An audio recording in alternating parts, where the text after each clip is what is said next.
क्योंकि आपने college life को हाईलाइट करा as one of the root causes of diabetes. Yes.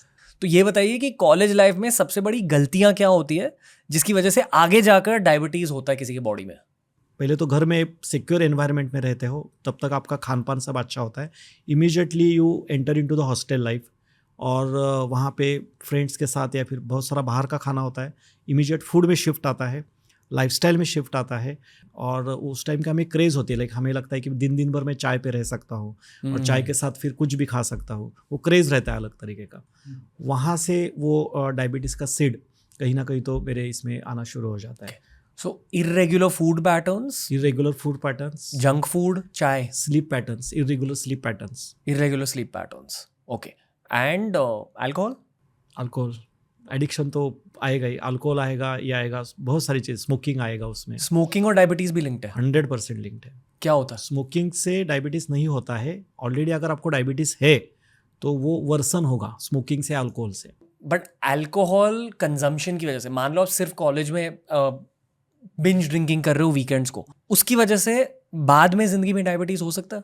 आपने बहुत सारे जो अल्कोहलिक लोग होते हैं उनका देखा होगा, उनका तोड़ आता है, मतलब चर्बी बहुत ज़्यादा रहता है। सो अल्कोहल इज़ नथिंग बट, आपने कौन से भी फॉर्म में अल्कोहल लिया तो मेरे लिए वो लिक्विड कार्बोहाइड्रेट्स है, लिक्विड कैलोरीज है जो बॉडी में फ्लोट हो रही है और जो डायरेक्टली मेरे शरीर में जा रही है। लीवर का तो बाद में ये होगा। पहले आपका सबसे जो डिफिकल्टी आएगी, फैटी लीवर वगैरह हमें तो पता है, वो तो बाद में आता है। सबसे पहले आपके उसका जो असर है आपके डाइजेस्टिव सिस्टम और आपका मेटाबॉलिज्म, वो डिस्टर्ब करेगा वो। Okay, what is worse, soft drinks या अल्कोहल? सॉफ्ट ड्रिंक्स या अल्कोहल? दोनों भी वर्स है। दोनों एक साथ मिक्स करोगे तो और ज़्यादा खराब है। वोल्केनो। मोस्टली जो पेशेंट्स आपके पास आते हैं उनकी एक सॉफ्ट ड्रिंक्स की आदत रहती है क्या? 90%। बहुत करेक्टली आपने आइडेंटिफाई किया। सॉफ्ट ड्रिंक, और वो कम समय में ज़्यादा ये, और वो एडिक्शन हो जाती है उनको। बहुत सारे मैंने पेशेंट्स देखे हैं और वो डायबिटीज़ होने के बाद भी वो नहीं छोड़ पाते हैं, क्योंकि सॉफ्ट ड्रिंक में या फिर कोई भी रिफाइंड शुगर जो होता है, we called it as a pseudomorphine. क्या? सूडोमॉर्फिन। मॉर्फिन तो हमें पता है, morphine is addictive. So sugar जो सॉफ्ट ड्रिंक्स में होता है या फिर रिफाइंड शुगर, ये एडिक्टिव है। वो हमें डोपामिन जैसी किक देता है। ओके। तो एक एग्जांपल मैं आपको यहाँ पे देना चाहता हूँ। कोई छोटा बच्चा है, 2 आंटी घर में जाती है बच्चे को देखने के लिए, और एक आंटी उसको चॉकलेट देती है और एक आंटी उसको फल देती है खाने के लिए। नेक्स्ट टाइम जब 2 आंटी घर जाएगी, वो बच्चा कौन से आंटी को याद रखेगा? चॉकलेट वाली aunty. That is a effect of pseudomorphine. एक बार आपको रिफाइंड शुगर की टेस्ट लग गई, फिर आप नेचुरल शुगर की तरफ, नेचुरल शुगर से वो किक नहीं मिलेगी आपको। सेम किक चीज से भी आती है। चीज। हाँ, चीज जो अभी कभी देखो ना, लाइक इवन पिज्ज़ा होता है, उसके ऊपर वो चीज़ होता है, उसके वजह से वो बार बार खाने का मन करता है।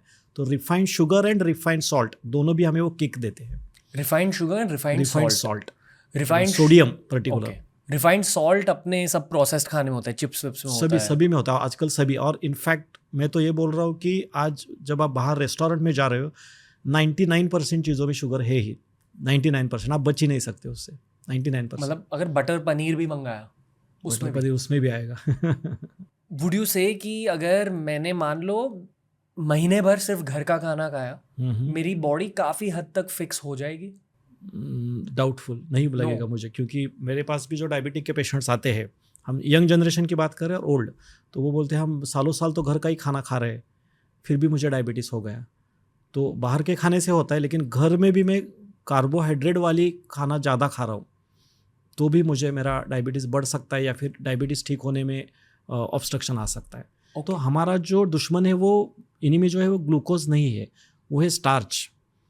आपको खाते वक्त कार्बोहाइड्रेट, बहुत सारे कार्बोहाइड्रेट, 90% कार्बोहाइड्रेट हमें यहाँ पे स्वीट नहीं लगते हैं, लेकिन वो मेरे बॉडी में जाने के बाद उसका ग्लूकोज ही बनने वाला है। अगर मेरे बॉडी को उसकी ज़रूरत नहीं है तो कार्बोहाइड्रेट को स्टोर किया जाता है फैट के फॉर्म में। वैसे प्रोटीन का नहीं है। प्रोटीन अगर आपने लिया, उसका इस्तेमाल नहीं किया, वो बॉडी से बाहर निकल जाएगा। कार्बोहाइड्रेट बॉडी से नहीं निकलता है, वो फैट में कन्वर्ट होगा, वो आपके सेल में जाके बैठेगा और फिर वो इंसुलिन को बोलेगा भाई मेरा तो पेट भरा हुआ है, तू क्यों मुझे और शुगर डाल रहा है। लीवर भी बोलेगा मेरा भी पेट भर गया, सेल भी बोलेगा मेरा भी पेट भर गया, वो शुगर आपके ब्लड में तैरने लगेगी। ओके, ये जो कहते हैं कि India is diabetes capital of the world, would you से कि इट इज़ बिकॉज हम ज़रूरत से ज़्यादा कार्बोहाइड्रेट्स खाते हैं? 100% मेन रीजन मेन रीजन वही रीजन है कार्बोहाइड्रेट। और थोड़ा इसको इलाबरेट करूंगा, स्टार्च ज़्यादा हमारे खाने में जा रहा है। कार्बोहाइड्रेट गलत नहीं है, उसका जो पोर्शन है वो गलत है। तो इसका मतलब कार्बोहाइड्रेट बंद ही करने क्या, तो वो लोग डायबिटीज़ हो गया, राइस बंद कर दो, रोटी बंद कर दो, सीरियल बंद कर दो। अरे बंद नहीं करना है भाई, तुझे उसका जो क्वांटिटी है अभी जितना ले रहे हो उसका अगर आपने आधा भी किया तो आपका डायबिटीज़ का दवा 50% कम हो सकता है, आपका शुगर कंट्रोल में आ सकता है। आपको बंद करने की ज़रूरत नहीं है, ये बार बार हमें लोगों को बताना पड़ता है। और जो आपने कार्बोहाइड्रेट कम किया, तो बीइंग इंडियन हमें क्या डर लगता है कि मेरा पेट नहीं भरेगा, मुझे बार बार भूख लगेगी। तो कार्बोहाइड्रेट कम करने से आपका काम नहीं बनेगा, आपको साइमल्टेनियसली गुड प्रोटीन और गुड फाइबर जो वेजिटेबल्स में वो बढ़ाने पड़ेंगे। और वो जो प्रोटीन है, वो जो फाइबर है, लोगों को सिखाना पड़ेगा कि इसको टेस्टी कैसे बनाते हैं। ये नॉर्मल डाइट इंडिया की होनी चाहिए, ना कि डायबिटिक की। प्रॉब्लम क्या हो गया, तू डायबिटिक है, तू फॉलो कर भाई। मुझे ये बताना पड़ता है कि भाई घर में अगर एक व्यक्ति डायबिटिक है तो मेरे लिए पूरा घर डायबिटिक है, आपको बस आपके इसमें दिख नहीं रहा है।